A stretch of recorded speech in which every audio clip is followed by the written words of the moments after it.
Welcome back to Sky News Tonight, live from Westminster on Budget Day. Now I've got a panel of economic experts, all from different viewpoints, to give us their views of today's announcements. By Philip Hammond, with me are Torsten Bell, Director with the Resolution Foundation and a former Director of Policy for the Labour Party. Miatta Fahnbulleh is the Chief Executive of the New Economic Foundation, and Gerard Lyons, the Chief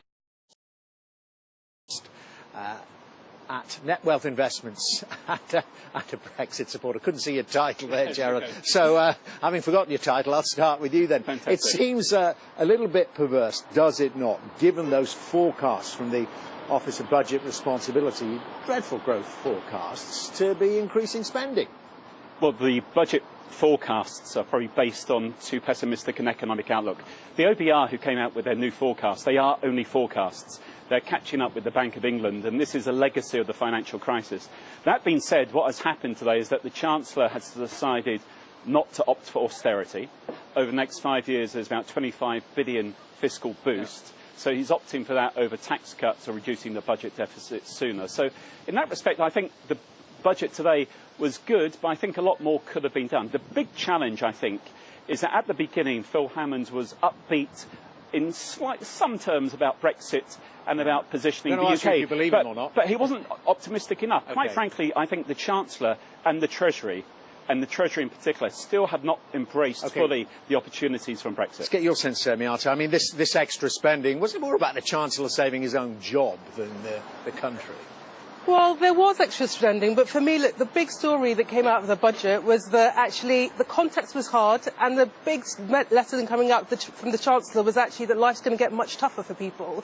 So actually, families that have seen, their wage packet not improve for about a decade are going to be squeezed again. And actually, we needed big measures from the Chancellor to do things to help people in their day-to-day lives. Give us a sense of what you'd like to see. Well, so we needed to see big measures on the cost of living. I think housing is a classic example where I think he had a big opportunity. And on the face of it, 44 billion, the stamp duty rise looks like impressive things. But actually, when you scratch underneath the surface, what we see is that actually the 44 billion, most of it is money that was already announced. The amount that's new investment is a tiny fraction of that. The stamp duty rights is about 3 billion a year, but when we were talking about 50 billion in terms of the scale that we needed, the stamp duty rise, it's not clear that it's actually going to help first-time buyers. It's more likely to put up prices. But critically, he did nothing to increase the supply of homes. We needed big reform of the land market, big reform of the housing market. Bigger and bolder. I mean, Torsten, do you go along with a lot of that? Well, everyone likes bigger and bolder. I mean, the big picture of the budget is a really grim set of forecasts. Yeah. Grimmer than we've ever seen, and with grim implications both for the public finances, where we've got 30 billion roughly more borrowing than the OBR expected back in March, and we've got huge downgrade to family finances with £500 lower income by the end of this Parliament than we thought, £1,000 lower pay. That's the context, and it is understandable that some people would like more optimistic forecasts. I'd like more optimistic actual pay packets, and that's what we want to see. It may be that the OBR ends up being too pessimistic, but they're actually being optimistic about that wage growth actually picking up over the next few years from where it's been. They're not saying it won't pick up at all, they're just saying it won't pick up as much as they thought back in March. And isn't the elephant in the room, Gerard Lyons, Brexit? I mean, that's what's informed a lot of the OBR's assessments. Well, not really. Actually, I had the chance to be very enthusiastic about the future. Well, I think the key thing here is that the OBR, who do the forecasts, are catching up with the Bank of England, who have been cutting forecasts every year for the last 8 years. This is catch up with the financial crisis. In actual fact, even though some of the things said today have been in line with what I've been saying for a number of years, I think the OBR ironically, is becoming pessimistic at just the wrong time. Inflation is about to peak. Wages, according to the Bank of England's agents, and they've been correct in recent years, are about to rise.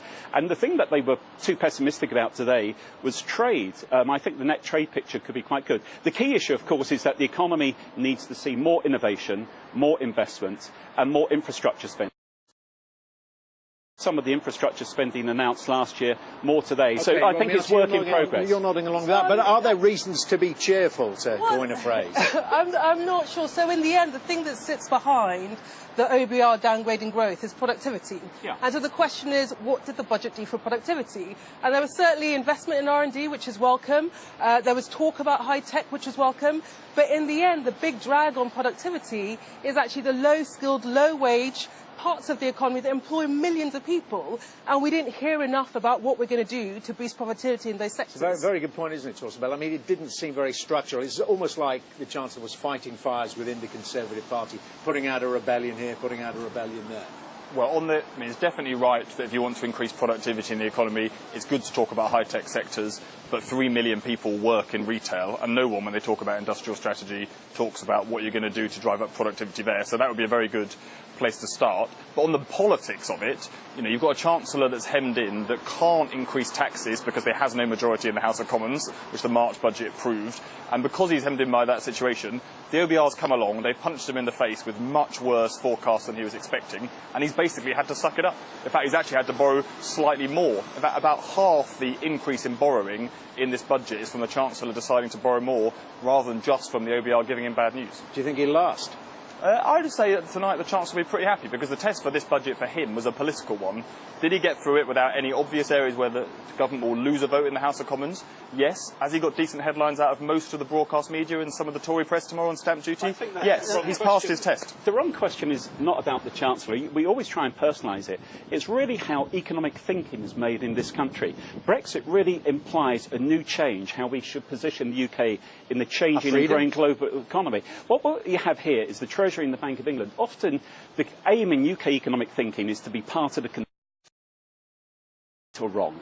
And the economic forecasting in recent years has been short-term and incorrect. So therefore we should take some of the forecasts today with a pinch of salt. I agree with my two colleagues here that we need to be doing a lot more on investment and that side of the economy. Actually, the Centre for Social Justice, one of your competitors, came out with a really good productivity report. And the key issue was lack of investment, not just in infrastructure in terms of plant and machinery, a lack of investment in people. It's a 30-year problem. I mean, it's not governments that necessarily improve productivity. They can improve things that have an effect on it. But isn't it up to businesses to invest in the training in the plant, etc., etc.? It absolutely is up to people. But they're not feeling confident. No, they're not feeling confident. And in the end, for me, so yes, the Chancellor is absolutely constrained. That's without a doubt. But, budgets are as much about tax and spend as they are about big reform and structural reform. And what we didn't hear from this Chancellor was anything about how we're going to reform the economy in order to tackle the questions of productivity, of low wage, and in order to make the economy more resilient to the shock that will inevitably be Brexit. Yeah, and it's about positioning the UK. Sorry, so obviously, a Chancellor should always be positioning the UK economy and being optimistic about it and selling. But they do also have realistic. But you want a bit more optimism in his realism, as it were, and that's a reasonable thing for people to ask for. But if you're working families who have seen their pay squeezed over the last 8 years or so, being told today that a squeeze is going to continue, and being told by the Chancellor that he can't afford to remove some of the big hits to your income coming over the next few years. This isn't about productivity and words that don't mean much to real people. Their benefits are being cut over the next few years by 10, 12, 13 billion pounds. And this is the point. We're nearly out of time, but it was a political calculation with all of this then, wasn't it? Why the boldness didn't happen. Well, I think if it were a political calculation, the Chancellor would have been bolder. And I think it was a missed opportunity that he wasn't bolder. Yeah. And he played it safe, so he may get away without the budget unravelling. Was squeezed out there and wanted missed opportunity. Well, more needs to be done. I think we should actually say many of the challenges we're talking about are global challenges faced by Western economies. Yeah. The good thing here in the UK is actually that you're more likely to be in a job than elsewhere. And the OBR did actually say employment is going to rise. But we do need more investment. So it's not a missed opportunity. It's that he's moved in the right direction. What he really needs to do, and I think the Treasury needs to do, is recognise that we are in a new world. Four-fifths of the world securing his job, doesn't he? Four-fifths of the world economy is outside the EU. Okay. The parts of the world economy that are growing strongly are outside the European Union. And some of that came through today, but not enough. It's been fascinating talking to you, but guess what? We have to close it down here. Gerard Lyons, Miatta Fahnbulleh and Torsten Bell, thank you very much indeed for your thoughts and analysis. And